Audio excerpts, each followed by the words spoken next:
ಗುರುಪೂರ್ಣಿಮೆ ಪ್ರಯುಕ್ತ ಬಿಡದಿಯ ನಿತ್ಯಾನಂದ ಆಶ್ರಮದಲ್ಲಿ ಮಹಾಕುಂಡಲಿ ಯಾಗ ನಡೆಯಿತು. ಈ ಯಾಗ ಕಾರ್ಯಕ್ರಮ ಒಂಥರ ಡ್ಯಾನ್ಸ್ ಪ್ರೋಗ್ರಾಮ್ ಆಗಿತ್ತು.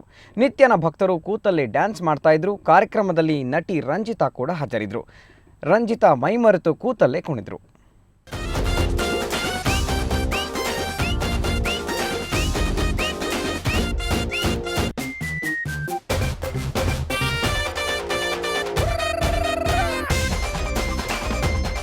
ಬಿಡದಿಯ ನಿತ್ಯಾನಂದ ಆಶ್ರಮದಲ್ಲಿ ಹಬ್ಬವೋ ಹಬ್ಬ. ತುಂಬಾ ದಿನಗಳಿಂದ ಮರೆಯಲ್ಲಿದ್ದ ನಿತ್ಯಾನಂದ ಇವತ್ತು ಸಾರ್ವಜನಿಕ ದರ್ಶನ ಕೊಟ್ಟರು.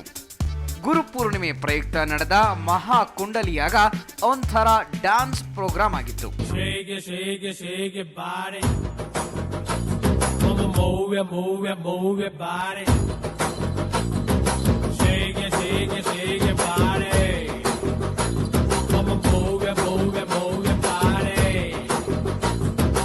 ಯೋಗದ ಕಾರ್ಯ ಅಂದ್ರೆ ಭಕ್ತರು ಕುಣಿಯೋದು.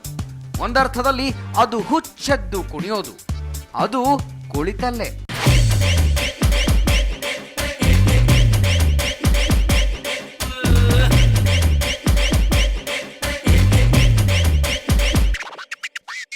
ಈ ಮಹಾಕುಂಡಲಿ ಯಾಗದಲ್ಲಿ ನಟಿ ರಂಜಿತಾ ಕೂಡ ಕಾಣಿಸ್ಕೊಂಡ್ರು.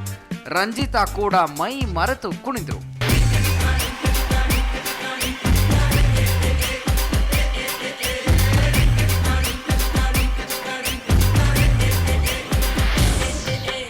ನಿತ್ಯಾನಂದನ ಪ್ರಕಾರ ಇದರಲ್ಲಿ 7 ಚಕ್ರಗಳು ಇರ್ತವಂತೆ. ಈ ರೀತಿ ಕುಡಿತಾ ಇದ್ರೆ ಭಕ್ತನ ದೇಹ ಇಲ್ಲಿರುತ್ತೆ, ಮನಸ್ಸು ಮಾತ್ರ ದೇವರೆಡೆಗೆ ಹೋಗುತ್ತೆ ಅನ್ನೋದು ನಂಬಿಕೆ. ಇದು ನಿತ್ಯಾನಂದನ ಸ್ಪೆಷಲ್ ಟ್ರೀಟ್ಮೆಂಟ್.